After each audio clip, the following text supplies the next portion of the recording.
ಆತ್ಮೀಯ ಸಹೋದರ ಸಹೋದರಿಯರೇ, ಮತ್ತಾಯನು ಬರೆದ ಸುವಾರ್ತೆಯ ಅಧ್ಯಯನದ ಕೊನೆಯ ಕಾರ್ಯಕ್ರಮಕ್ಕೆ ನಿಮ್ಮನ್ನು ಪ್ರೀತಿಯಿಂದ ಸ್ವಾಗತಿಸುತ್ತೇವೆ. ಕಳೆದ ಕಾರ್ಯಕ್ರಮದಲ್ಲಿ ನಮಗೋಸ್ಕರ ತನ್ನನ್ನೇ ಸಮರ್ಪಿಸಿಕೊಂಡ ಯೇಸುಕ್ರಿಸ್ತನ ಮರಣದ ವಿಷಯವನ್ನು ತಿಳಿದುಕೊಂಡೆವು.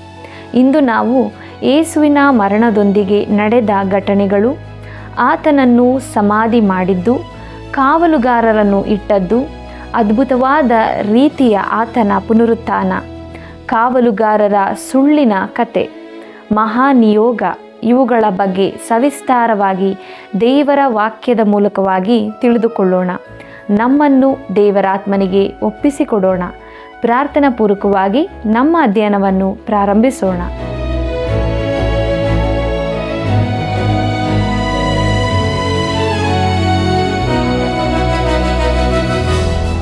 ಹರ್ಷಹೃದಯವು ಹಸನ್ಮುಖ, ಮನೋವ್ಯತಿಯಿಂದ ಆತ್ಮಭಂಗ.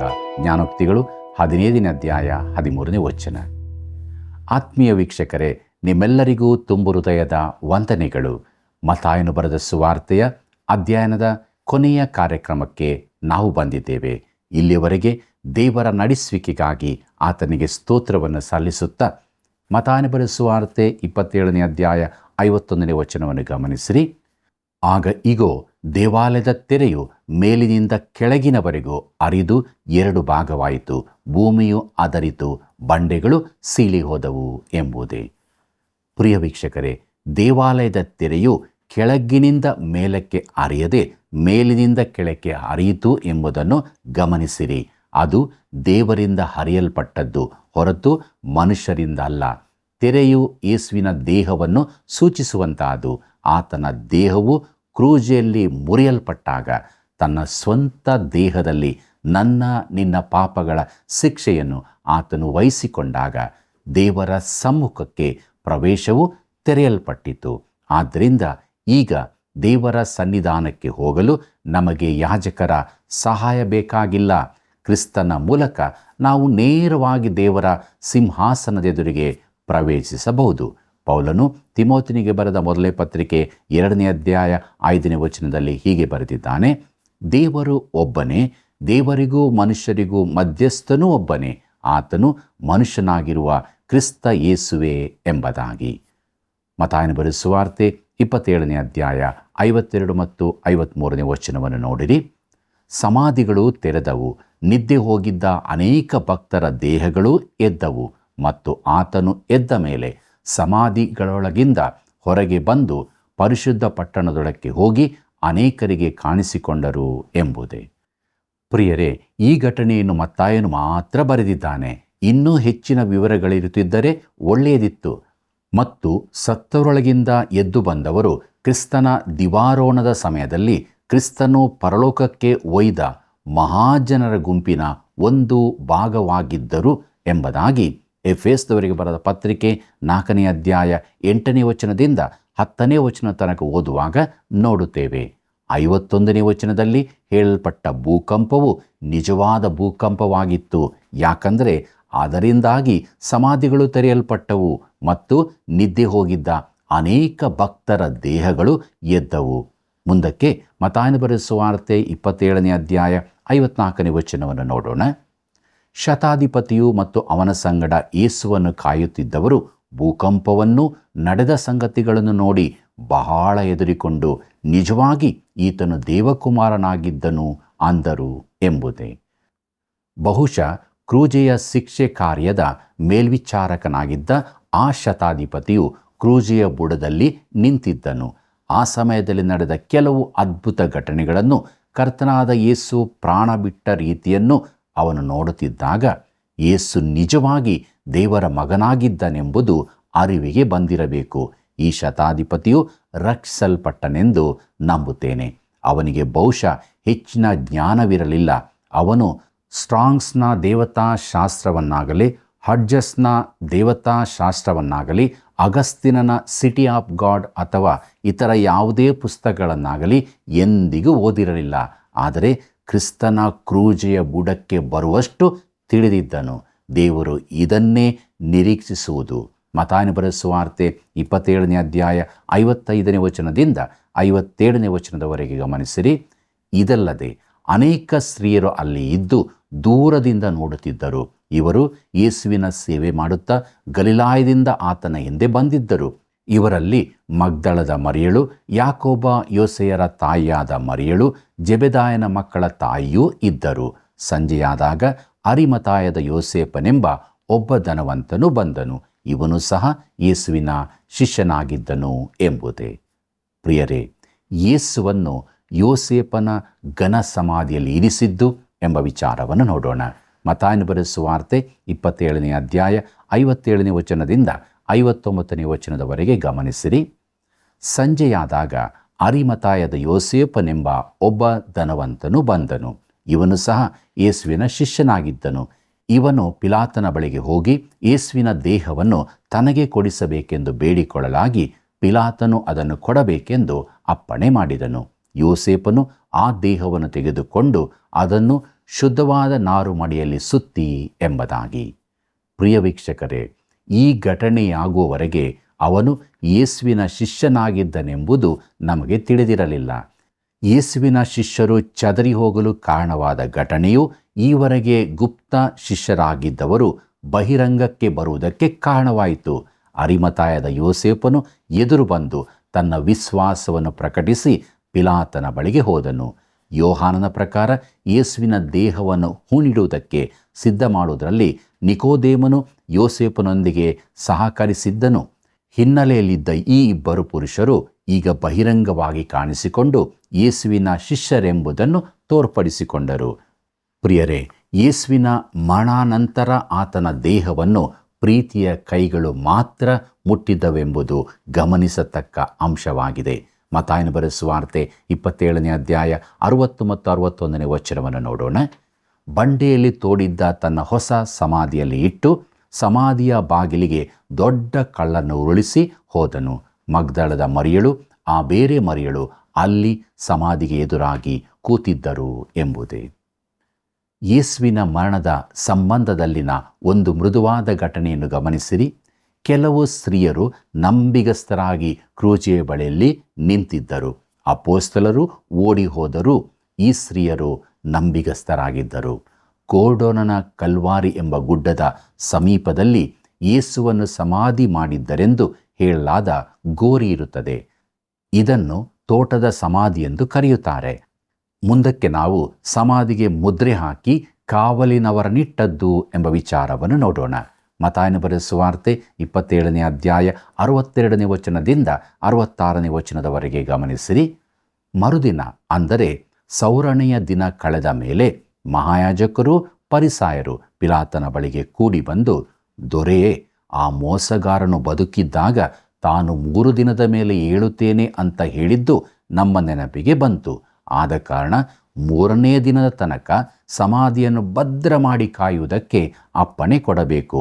ಇಲ್ಲದಿದ್ದರೆ ಅವನ ಶಿಷ್ಯರು ಬಂದು ಅವನನ್ನು ಕದ್ದುಕೊಂಡು ಹೋಗಿ ಸತ್ತವನು ಬದುಕಿ ಬಂದಿದ್ದಾನೆ ಎಂದು ಹೇಳಾರು. ಆಗ ಮೊದಲನೆಯ ಮೋಸಕ್ಕಿಂತ ಕಡೆಯ ಮೋಸವು ಕೆಡುಕಾದೀತು ಅಂದರು. ಪಿಲಾತನು ಅವರಿಗೆ, ಕಾವಲುಗಾರರನ್ನು ತಕ್ಕೊಳ್ಳಿ, ಹೋಗಿ ನಿಮಗೆ ತಿಳಿದ ಹಾಗೆ ಭದ್ರ ಮಾಡಿ ಕಾಯಿರಿ ಎಂದು ಹೇಳಲಾಗಿ ಅವರು ಹೊರಟು ಕಾವಲುಗಾರರೊಂದಿಗೆ ಆ ಕಲ್ಲಿಗೆ ಮುದ್ರೆ ಹಾಕಿ ಸಮಾಧಿಯನ್ನು ಭದ್ರ ಮಾಡಿದರು ಎಂಬುದೇ. ಪ್ರಿಯ ವೀಕ್ಷಕರೇ, ವೈರಿಗಳ ಅತ್ಯಾಸಕ್ತಿಯು ಯೇಸುವಿನ ಪುನರುತ್ಥಾನಕ್ಕೆ ಸಾಕ್ಷಿಯನ್ನೊದಗಿಸಿದಂತಾಯಿತು. ಪ್ರಿಯ ಸ್ನೇಹಿತನೇ, ಸಮಾಧಿಯೊಂದಕ್ಕೆ ಮುದ್ರೆ ಹಾಕಿ ಒಬ್ಬ ರೋಮಾಯ ಸಿಪಾಯಿ ಅದನ್ನು ಕಾವಲು ಕಾಯುತ್ತಿದ್ದರೆ, ಅಪೊಸ್ತಲರು ಯೇಸುವಿನ ದೇಹವನ್ನು ಕದ್ದುಕೊಂಡು ಹೋದರೆಂಬ ಸುಳ್ಳು ಕತೆ ಹಾಸ್ಯಾಸ್ಪದವಾಗಿ ಕಾಣುತ್ತದೆ. ಆತನು ಸತ್ತವರೊಳಗಿಂದ ಎದ್ದು ಬರುವನೆಂಬುದಾಗಿ ಅವರು ನಂಬಿರಲಿಕ್ಕಿಲ್ಲ. ಅದೇ ರೀತಿ ಆತನು ಆ ಸಮಾಧಿಯೊಳಗಿಂದ ಜೀವಿತನಾಗಿ ಎದ್ದು ಬರುವನೆಂಬುದನ್ನು ಅಪೊಸ್ತಲರೂ ನಂಬಿರಲಿಲ್ಲ.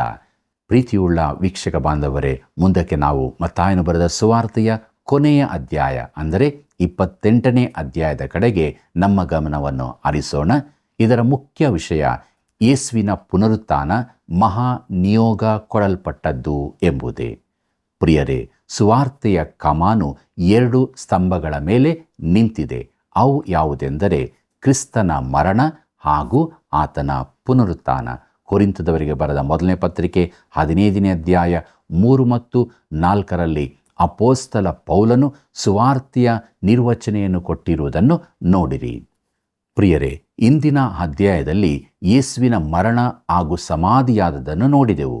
ಈ ಅಧ್ಯಾಯದಲ್ಲಿ ಆತನ ಪುನರುತ್ಥಾನದ ಕುರಿತಾಗಿ ನೋಡಲಿಕ್ಕಿದ್ದೇವೆ. ಇವೆರಡು ನಿನ್ನ ರಕ್ಷಣೆಗೆ ಅತಿ ಅವಶ್ಯವಾದ ಸಂಗತಿಗಳೇ ಆಗಿವೆ. ರೋಮಾಪುರರಿಗೆ ಬರೆದ ಪತ್ರಿಕೆ 4ನೇ ಅಧ್ಯಾಯ 25ನೇ ವಚನ ಹೇಳುತ್ತದೆ, ದೇವರು ಆತನನ್ನು ನಮ್ಮ ಅಪರಾಧಗಳ ನಿಮಿತ್ತ ಮರಣಕ್ಕೆ ಒಪ್ಪಿಸಿಕೊಟ್ಟು ನಮಗೆ ನೀತಿವಂತರೆಂಬ ನಿರ್ಣಯವು ಉಂಟಾಗುವ ನಿಮಿತ್ತ ಜೀವದಿಂದ ಎಬ್ಬಿಸಿದನು ಎಂಬುದೇ. ನಾವು ಆತನಲ್ಲಿ ದೇವರ ನೀತಿಯನ್ನು ಪಡೆದವರಾಗುವುದಕ್ಕೋಸ್ಕರ ಆತನು ನಮಗಾಗಿ ಪಾಪವಾಗಿ ಮಾಡಲ್ಪಟ್ಟನು. ಪ್ರಿಯರೇ, ಸುವಾರ್ತೆಯ ಅದ್ವಿತೀಯವಾದ ಸತ್ಯಾಂಶವು ಪುನರುತ್ಥಾನವಾಗಿದೆ. ಆದ್ದರಿಂದ 4 ಸುವಾರ್ತೆಗಳಲ್ಲಿ ಒಟ್ಟಾಗಿ ನೋಡಿದಾಗ ನಮಗೆ ಪೂರ್ತಿ ಚಿತ್ರಣ ದೊರಕುತ್ತದೆ. ಯಾವ ಸುವಾರ್ಥ ಬರಹಗಾರನೂ ಕೂಡ ಪೂರ್ತಿಯಾದ ವಿವರವನ್ನು ಕೊಡುವುದಕ್ಕೆ ಪ್ರಯತ್ನಿಸದೆ ತನ್ನ ಉದ್ದೇಶಕ್ಕೆ ಬೇಕಾದಷ್ಟನ್ನೇ ಕೊಡುತ್ತಾನೆ. ಪೂರ್ಣ ವಿವರ ನಮಗೆ ಬೇಕಾಗಿದ್ದಲ್ಲಿ ನಾವು 4 ಸುವಾರ್ತೆಗಳನ್ನು ಒಟ್ಟಾಗಿ ನೋಡಬೇಕಾಗುತ್ತದೆ. ಈ ವಿವರಗಳಲ್ಲಿ ಯಾವ ವ್ಯತ್ಯಾಸವಾಗಲಿ ಗಲಿಬಿಲಿಯಾಗಲಿ ಇರುವುದಿಲ್ಲ. ಕ್ರಿಸ್ತನ ಪುನರುತ್ಥಾನದ ಸಂಬಂಧವಾದ ಘಟನೆಗಳಿಗಾಗಿ ಸ್ಕೋಫೀಲ್ಡ್ ಆಧಾರ ಬೈಬಲ್ ಎಂಬ ಗ್ರಂಥದಲ್ಲಿನ 1043ನೇ ಪುಟವನ್ನು ನೀವು ನೋಡಬಹುದು. ಮತ್ತಾಯನು ಯೇಸುವನ ಅರಸನೆಂದು ಪ್ರತಿಬಿಂಬಿಸುತ್ತಾನೆ. ಆದ್ದರಿಂದ ಪುನರುತ್ಥಾನದ ವಿಚಾರವಾಗಿ ಅದ್ಭುತವಾಗಿ ಅತೀ ವಿಶೇಷವಾಗಿ ಕಾಣುವ ಸಂಗತಿಗಳನ್ನು ಮಾತ್ರ ಹೇಳುತ್ತಾನೆ. ಮತ್ತಾಯನ ವೃತ್ತಾಂತದಲ್ಲಿ ಸಂಭ್ರಮೋತ್ಸವದ ಸಂಗತಿಗಳು ಕಾಣುತ್ತವೆ. ಮುಂದಕ್ಕೆ ನಾವು 2 ಮರಿಯರು ಸಮಾಧಿಯ ಬಳಿಗೆ ಬಂದದ್ದು ಎಂಬುದನ್ನು ನೋಡೋಣ. ಮತ್ತಾಯನ ಬರೆದ ಸುವಾರ್ತೆ 28ನೇ ಅಧ್ಯಾಯ 1ನೇ ವಚನವನ್ನು ಗಮನಿಸಿರಿ. ಸಬ್ಬತ್ ದಿನ ಆದ ಮೇಲೆ ವಾರದ ಮೊದಲನೆಯ ದಿವಸ ಬೆಳಗಾಗುವಾಗ ಮಗ್ದಳದ ಮರಿಯಳು ಆ ಬೇರೆ ಮರಿಯಳು ಸಮಾಧಿಯನ್ನು ನೋಡುವುದಕ್ಕೆ ಬಂದರು ಎಂಬುದೇ. ಇತರ ಸುವಾರ್ತೆಗಳು ತಿಳಿಸುವಂತೆ ಇವರು ಯೇಸುವಿನ ದೇಹಕ್ಕೆ ಹಚ್ಚಲು ಸುಗಂಧ ದ್ರವ್ಯಗಳನ್ನು ತೆಗೆದುಕೊಂಡು ಬಂದಿದ್ದರು. ಆ ಬೇರೆ ಮರಿಯಳು ಯಾರೆಂದು ಗುರುತಿಸುವುದು ಕಷ್ಟ. ಇತಿಹಾಸದಲ್ಲಿ ಈಕೆ ಯಾಕೋಬ ಯೋಸೆಯರ ತಾಯಿ ಎಂದು ಹೇಳಲಾಗಿದೆ. ಮತ್ತಾಯನ ಬರೆದ ಸುವಾರ್ತೆ 28ನೇ ಅಧ್ಯಾಯ 2 ಮತ್ತು 4ನೇ ವಚನವನ್ನು ಗಮನಿಸಿರಿ. ಆಗ ಮಹಾಭೂಕಂಪವಾಯಿತು. ಕರ್ತನ ದೂತನು ಆಕಾಶದಿಂದ ಇಳಿದು ಬಂದು ಆ ಕಲ್ಲನ್ನು ಬಾಗಿಲಿನಿಂದ ಉರುಳಿಸಿ ಅದರ ಮೇಲೆ ಕೂತುಕೊಂಡನು. ಅವನ ಮುಖಭಾವವು ಮಿಂಚಿನಂತೆ ಇತ್ತು. ಅವನ ಉಡುಪು ಹಿಮದಂತೆ ಬೆಳ್ಳಗಿತ್ತು. ಕಾವಲುಗಾರರು ಅವನಿಗೆ ಹೆದರಿ ನಡುಗಿ ಸತ್ತವರ ಹಾಗಾದರು ಎಂಬುದೇ. ಪ್ರಿಯ ವೀಕ್ಷಕರೇ, ಕಲ್ಲನ್ನು ಉರುಳಿಸುವ ಅಗತ್ಯವೇನಿತ್ತು? ಯೇಸುವನ್ನು ಹೊರಕ್ಕೆ ಬಿಡುವುದಕ್ಕೋ? ಅಲ್ಲ. ಕಲ್ಲು ಉರುಳಿಸುವಾಗಲೇ ಆತನು ಒಳಗಿರಲಿಲ್ಲ. ಆದರೆ ಅವರಿಗೆ ಒಳಕ್ಕೆ ಹೋಗುವುದಕ್ಕೆ. ದೂತನ ಮುಖ ವಿವರಣೆಯನ್ನು ನಾವು ಗಮನಿಸತಕ್ಕದ್ದು. ಯಾಕಂದರೆ ಸತ್ಯವೇದದಲ್ಲಿ ಈ ರೀತಿಯಾಗಿ ಹೇಳಲ್ಪಟ್ಟದ್ದು ಬಹು ಅಪರೂಪ. ದಾನಿಯೇಲನ ಪ್ರವಾದನೆ ಗ್ರಂಥ 10ನೇ ಅಧ್ಯಾಯ 6ನೇ ವಚನ, ಪ್ರಕಟಣೆ 10ನೇ ಅಧ್ಯಾಯ 1ನೇ ವಚನವನ್ನು ನೋಡಿರಿ. ಈ ಘಟನೆಯ ಬಳಿಕ ಅಲ್ಲಿಂದ ಹೋಗುವುದಕ್ಕೆ ಕಾವಲುಗಾರರು ಬಹು ಸಂತೋಷಪಟ್ಟಿರಬಹುದು. ದೂತನೆದುರು ಅವರು ಸಹಾಯಹೀನರಾಗಿ ನಿಂತಿದ್ದರು. ಮತ್ತಾಯನ ಬರೆದ ಸುವಾರ್ತೆ 28ನೇ ಅಧ್ಯಾಯ 5ನೇ ವಚನದಿಂದ 7ನೇ ವಚನದವರೆಗೆ ನೋಡಿರಿ. ಆಗ ದೂತನು ಆ ಹೆಂಗಸರಿಗೆ, ನೀವು ಹೆದರಬೇಡಿರಿ. ಶಿಲುಬೆಗೆ ಹಾಕಲ್ಪಟ್ಟಿದ್ದ ಯೇಸುವನ್ನು ಹುಡುಕುತ್ತೀರೆಂದು ಬಲ್ಲೆನು. ಆತನು ಇಲ್ಲಿ ಇಲ್ಲ, ತಾನು ಹೇಳಿದಂತೆ ಎದ್ದಿದ್ದಾನೆ. ಬನ್ನಿ, ಆತನು ಮಲಗಿದ್ದ ಸ್ಥಳವನ್ನು ನೋಡಿರಿ ಮತ್ತು ಬೇಗ ಹೋಗಿ ಆತನ ಶಿಷ್ಯರಿಗೆ, ಸತ್ತವನು ಬದುಕಿದ್ದಾನೆ, ಆತನು ನಿಮ್ಮ ಮುಂದೆ ಗಲಿಲಾಯಕ್ಕೆ ಹೋಗುತ್ತಾನೆ, ಅಲ್ಲಿ ಆತನನ್ನು ಕಾಣುವಿರಿ ಎಂದು ತಿಳಿಸಿರಿ. ನಾನು ನಿಮಗೆ ಹೇಳಿದ್ದೇನೆ, ನೋಡಿರಿ ಎಂದು ಹೇಳಿದನು ಎಂಬುದೇ. ಪ್ರಿಯ ವೀಕ್ಷಕರೇ, ಹೆದರಬೇಡಿರಿ. ಅಲೌಕಿಕವಾದದ್ದು ಸ್ವಾಭಾವಿಕವಾದದ್ದನ್ನು ಸಂಧಿಸುವಾಗ ಯಾವಾಗಲೂ ಭಯದ ನಿವಾರಣೆಯ ಮಾತು ಇರುತ್ತದೆ. ಅಲ್ಲಿ ಪುನರುತ್ಥಾನದ ದೈವಿಕ ಘೋಷಣೆಯಾಗಿದೆ. ದೂತನ ಘೋಷಣೆ ಇಲ್ಲಿಗೆ ಮುಗಿಯಿತು.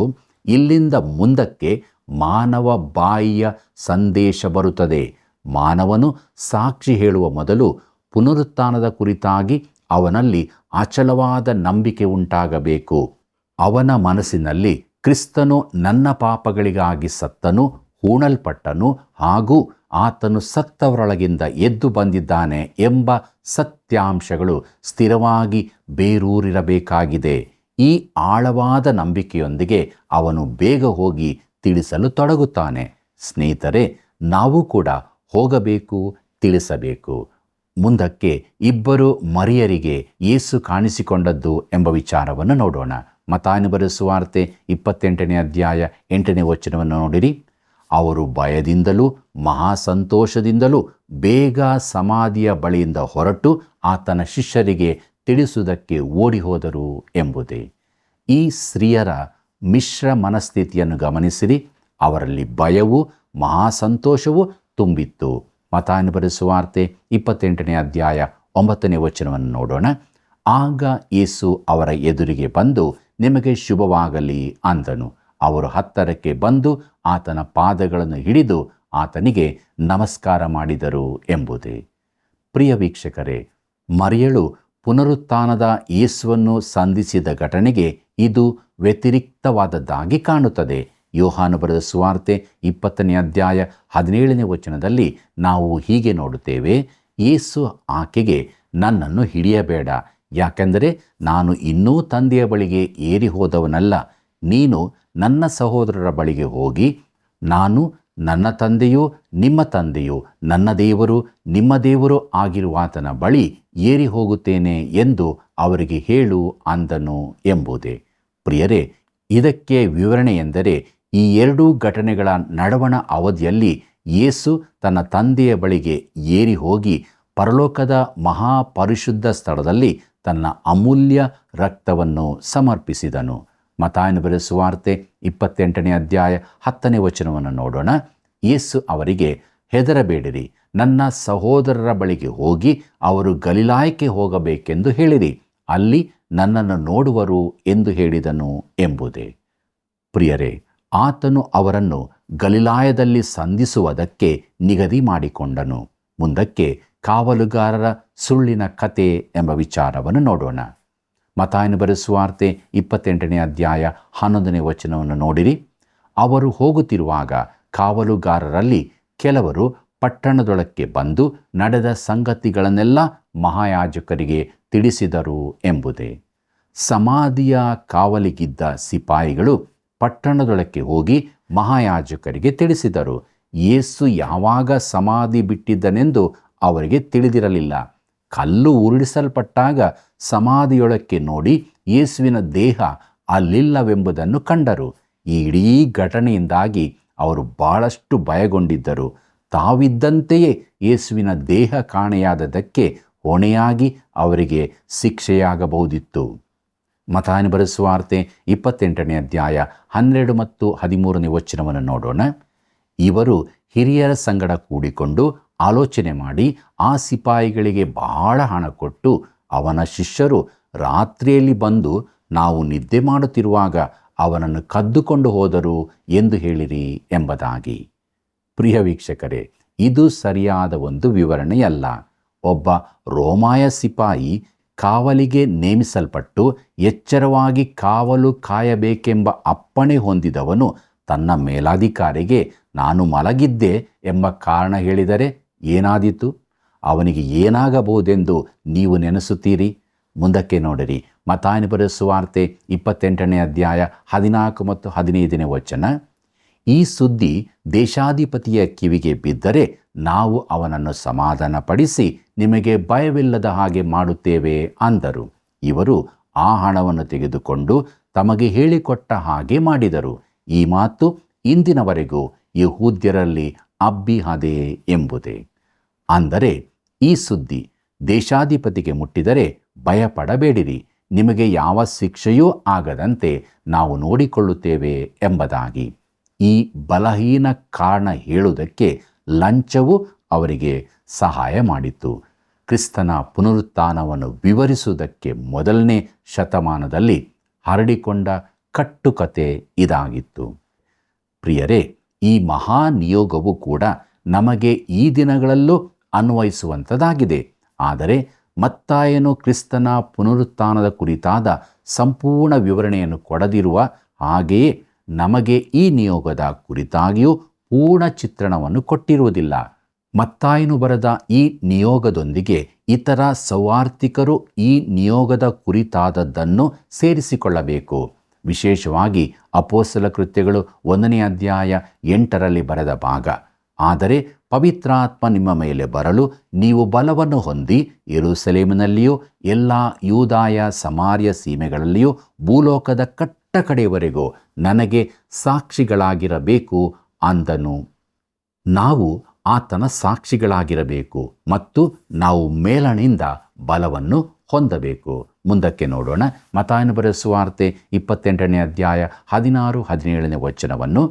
ಬಳಿಕ 11 ಮಂದಿ ಶಿಷ್ಯರು ಗಲಿಲಾಯಕ್ಕೆ ಹೋಗಿ ಯೇಸು ತಮಗೆ ಗೊತ್ತು ಮಾಡಿದ್ದ ಬೆಟ್ಟಕ್ಕೆ ಸೇರಿದರು. ಅಲ್ಲಿ ಆತನನ್ನು ಕಂಡು ಆತನಿಗೆ ಅಡ್ಡಬಿದ್ದರು. ಆದರೆ ಕೆಲವರು ಸಂದೇಹಪಟ್ಟರು ಎಂಬುದೇ. ಪ್ರಿಯರೇ, ಕೆಲವರು ಆರಾಧಿಸಿದರು, ಕೆಲವರು ಸಂದೇಹಪಟ್ಟರು.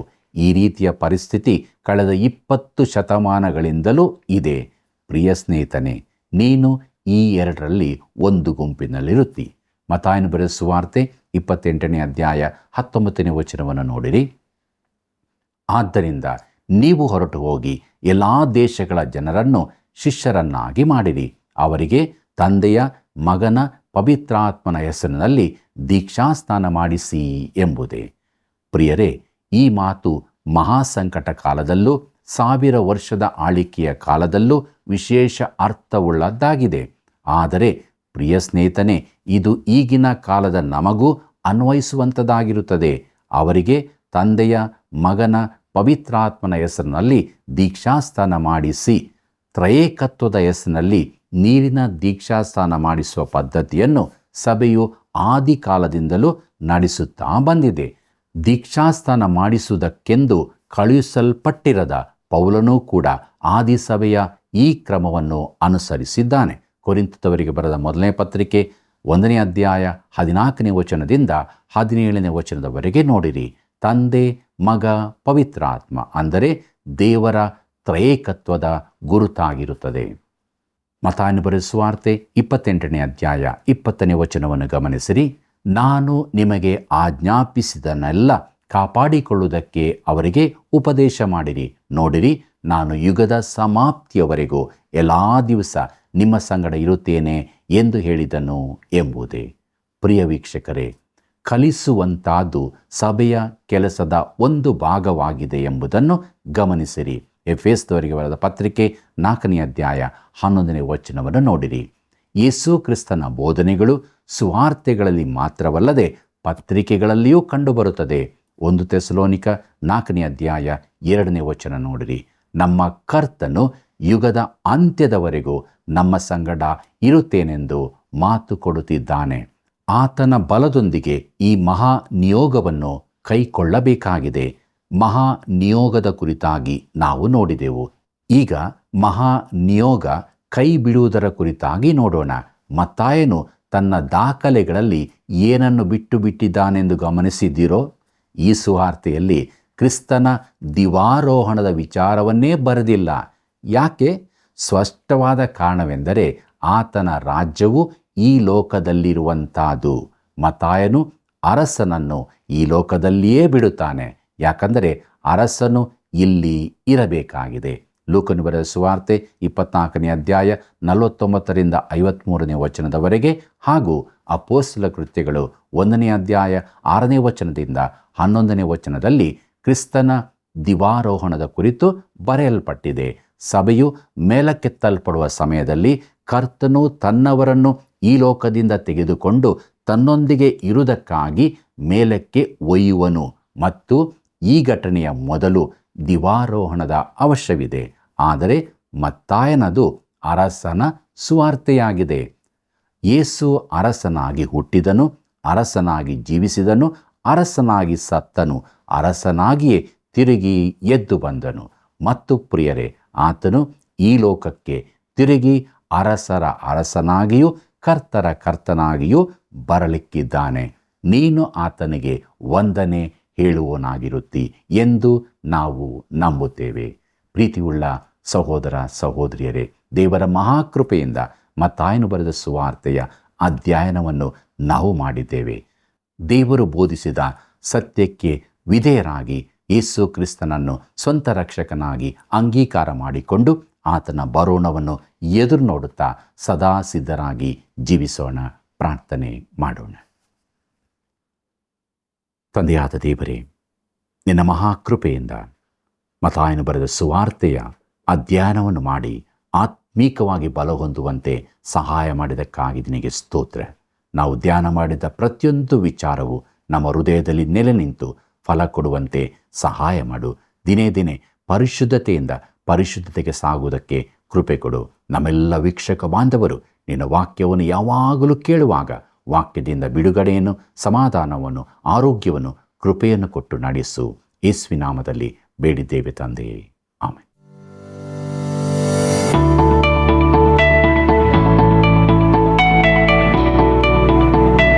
ಇಂದಿನ ಅಧ್ಯಯನಕ್ಕೆ ಒಂದು ಪ್ರಶ್ನೆ. ಭಯದಿಂದಲೂ ಮಹಾ ಸಂತೋಷದಿಂದಲೂ ಬೇಗ ಸಮಾಧಿಯ ಬಳಿಯಿಂದ ಹೊರಟದ್ದು ಯಾರು? ಭಯದಿಂದಲೂ ಮಹಾ ಸಂತೋಷದಿಂದಲೂ ಬೇಗ ಸಮಾಧಿಯ ಬಳಿಯಿಂದ ಹೊರಟದ್ದು ಯಾರು? ಉತ್ತರ: ಮಗ್ದಲದ ಮರಿಯಲು, ಬೇರೆ ಮರಿಯಲು, ಮಗ್ದಲದ ಮರಿಯಲು, ಯೇಸುವಿನ ತಾಯಿಯಾದ ಮರಿಯಲು, ಮರಿಯಲು, ದೆಬೋರಲು. ಸರಿಯಾದ ಉತ್ತರವನ್ನು ಆಯ್ಕೆ ಮಾಡಿ ಈಗ ಹೇಳುವ ವಾಟ್ಸಪ್ ಸಂಖ್ಯೆಗೆ ಕಳುಹಿಸಿರಿ. 7618737772.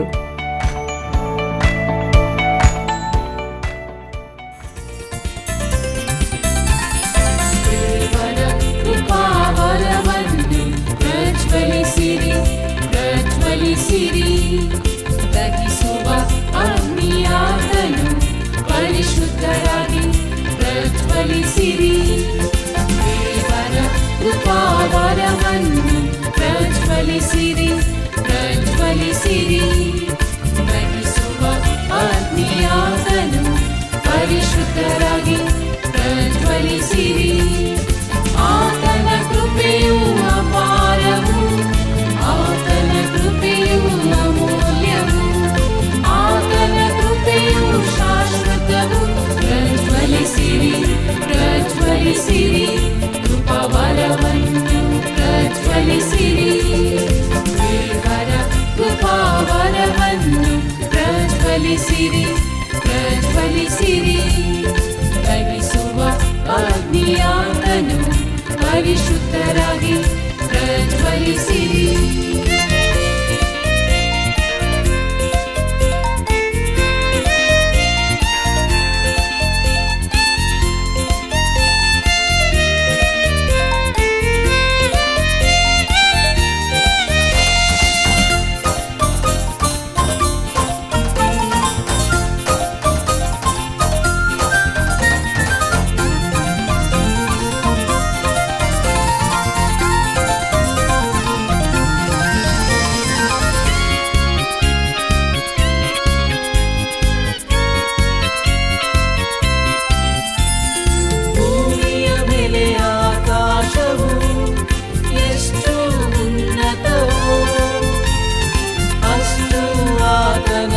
ಕೃಪೆಯು ನಮ್ಮ ಮೇಲೆ ಅಪಾರವು.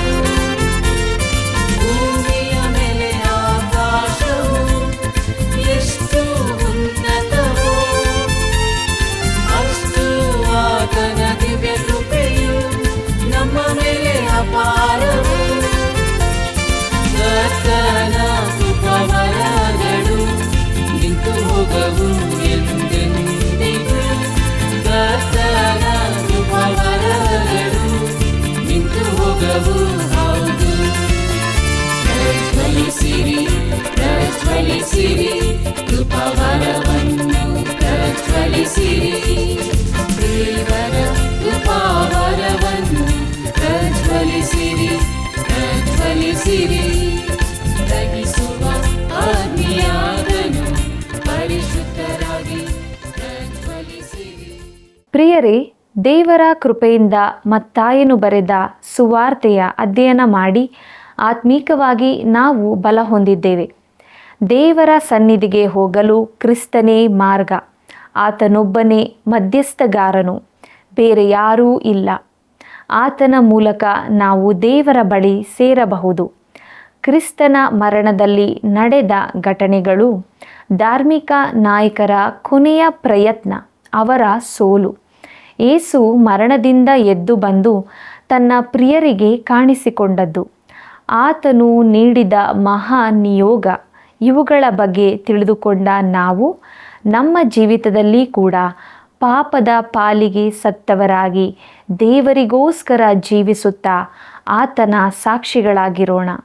ಮುಂದಿನ ಕಾರ್ಯಕ್ರಮದಲ್ಲಿ ಇನ್ನೊಂದು ಹೊಸ ಪುಸ್ತಕದ ಅಧ್ಯಯನದಲ್ಲಿ ಪಾಲುಗಾರರಾಗಲು ಪ್ರಾರ್ಥನಾಪೂರ್ವಕವಾಗಿ ಸಿದ್ಧರಾಗಿರಿ. ಪ್ರಿಯ ವೀಕ್ಷಕರೇ, ಮತ್ತಾಯನು ಬರೆದ ಸುವಾರ್ತೆಯ ಅಧ್ಯಯನ ನಮ್ಮ ಆತ್ಮೀಯ ಕಣ್ಣುಗಳನ್ನು ತೆರೆದಿದೆ. ಆದುದರಿಂದ ದಿನಾಲೂ ನೀವೆಲ್ಲರೂ ವಾಕ್ಯದ ಪ್ರಕಾರ ನಡೆಯಿರಿ. ದೇವರನ್ನು ನಿಮ್ಮ ಜೀವಿತದಲ್ಲಿ ಮಹಿಮೆಪಡಿಸಿರಿ. ನೀವು ಹೊಂದಿದ ಆಶೀರ್ವಾದಗಳನ್ನು, ನಿಮ್ಮ ಪ್ರಾರ್ಥನಾ ಮನವಿಗಳನ್ನು ನಮಗೆ ಕರೆ ಮಾಡಿ ತಿಳಿಸಿರಿ. ಮುಂದಿನ ಹೊಸ ಪುಸ್ತಕದ ಅಧ್ಯಯನದಲ್ಲಿ ಮತ್ತೆ ಭೇಟಿಯಾಗೋಣ. ವಂದನೆಗಳು. ಈ ಕಾರ್ಯಕ್ರಮ ನಿಮಗೆ ಇಷ್ಟವಾಯಿತೆ? ಈಗಲೇ ಒಂದು ಮಿಸ್ಡ್ ಕಾಲ್ ಕೊಡಿರಿ. ಮುಂದಿನ ವಿಜೇತರು ನೀವಾಗಿರಬಹುದು.